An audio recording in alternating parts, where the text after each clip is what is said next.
Hi,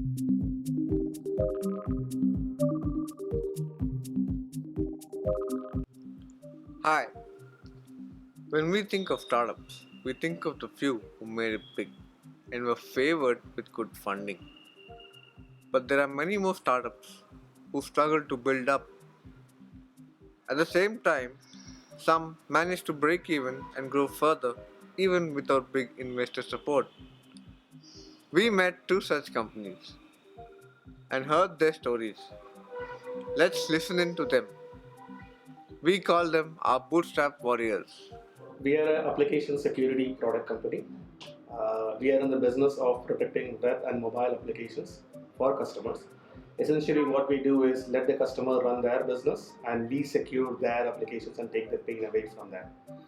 We have 800 plus corporate customers, securing 3000 plus web and mobile applications of these customers. The addressable market is pretty huge in terms of the number of customers, serious business who care about security. Is probably in 15 to 20 million plus websites globally that we would be able to go after, and that is the dream that we are building towards as a and the only product company in India which is doing it right now, but take it global. So Bizome as a business, as a product business, helps enterprises to increase their sales and reduce their supply chain costs. And we have more than 200 customers, more than 90,000 people within those enterprises who use that particular product as of right now. Reached what we call it as a critical mass in that particular business, which is about in terms of the reach, both in terms of brand, distributors, as well as feet on street. We saw another opportunity to do a forward integration, as we call it, to see how can we participate in the last mile transaction. We went to the customer and articulated our vision and value proposition, and we found that quite a few of those customers are willing to pay us for what we articulated to them. So it's very, very important that we have customers, especially in B2B, who are willing to pay you for the product that you're building. If they don't, then you just have a product, not a business. So we got paying customers right from our first customers. Unit economics strong and profitable, gross margin profitable. We took that and scaled it, focused on India because that is where we are based. Our experience in terms of the evolution and the pivot that we are making is we found that once we have a conversation and once the customer tries the product, the value proposition is so compelling at the price point that we offer, the conversion more or less happens almost always. So how do I take this from my product engineering standpoint and go-to-market strategy and address the global market? And enterprise SaaS is the way to go for us going forward. And that's a very, very exciting transition that we are making, and we have already started getting some great traction on that front. First product was a product called Mobitop. It was a mobile web runtime. It's a hybrid application platform. We couldn't raise the money that was needed to be raised for that particular bit. We also couldn't get enough customers to pay for it. Somewhere around 2009 is when we almost ran bankrupt. That was the time I actually sincerely considered going back to corporate life along with my co-founders. I just decided to stick on. Next 3 years was rebuilding, so to say, or even healing financially for us. So we would build applications for Intel and Samsung and Nokia, and Airtel and Idea and so on and so forth.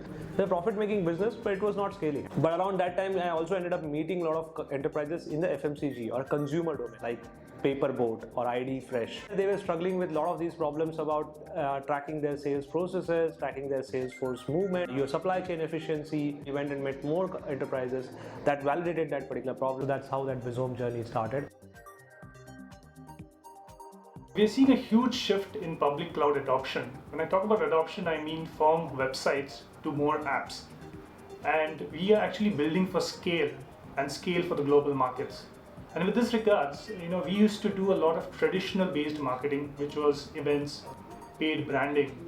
And we are moving towards more agile digital based marketing, wherein we are trying to get people to come to our website, take a 14-day free trial, and basically drive sales from there.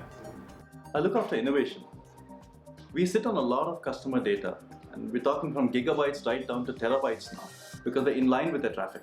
So a big part of my work now is taking this vast amount of data and getting it down to specific, meaningful stuff we can actually use to improve customer security.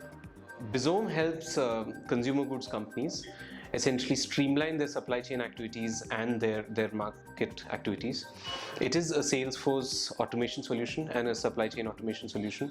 And using Bizome, companies can capture data and have a data-driven approach to driving up efficiencies across their market operations and their supply chain operations, and in the process, drive up sales and profits.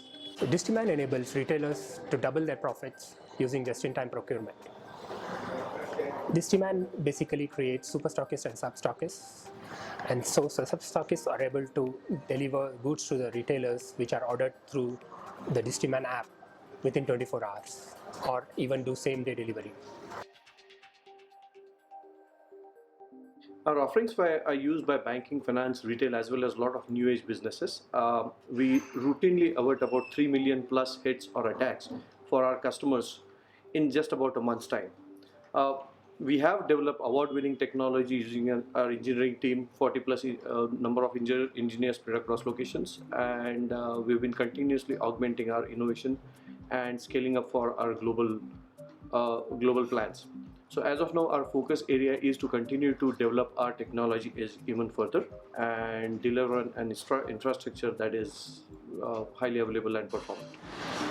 As a technical team, right now we are around 25 people, serving close to 200 customers, 60,000 plus users, and delivering almost 99.5% uptime. We have grown to 70 plus employees, offices in Mumbai, Baroda, Bangalore, and San Francisco. Growing further with international expansion plan, completely still bootstrapped, but open to external funding for further accelerating the growth and get a speed. Managing cash flow, whether you have this much or this much, it is an art. How I did it was to prioritize. So priority wise, the salaries of the employees would come number one, because they were the assets of the company, developing the whole products. Whenever there was a crunch, if the salaries could be staggered, and believe me, people wanting to work on a cutting edge technology, scaling the business, were open to that. Today we are really happy to say we are 93 people in 5 locations. That's apart from Bangalore, that's in Mumbai, Delhi, a small team in Kolhapur, and a small team in Mysore. With respect to break-even, me and my co-founder and CEO Ashish Tandon, right from day one, we are very, very particular that our unit economics has to be strong, and especially in the B2B business, we want customers to value what we are offering and pay us for it. So our only concern for break-even when we started off the journey was the investment we had made initially to get the product ready and to get our first paying customer. So with Bizome as a business, we took a very small seed funding from Ojus Ventures, which helped us take over initial costs of R&D and go to market. But then what we saw in the first time in my life, actually, I saw what a product market fit means. Essentially, we go to customers and customers want to lap it up. And that is like a viral effect. We started getting incoming leads, and we are closing anything between 6 to 9 customers each month. That allowed us to quickly, in a year and a half's time, to break even, to actually manage our costs. And once we break even, then the thought process started happening about how do we now scale it? How do we make it a $100 million or $1 billion business? The Distiman part of the piece, which allows us to actually focus on $1 billion dream rather than worrying about $10 or $100 million dream.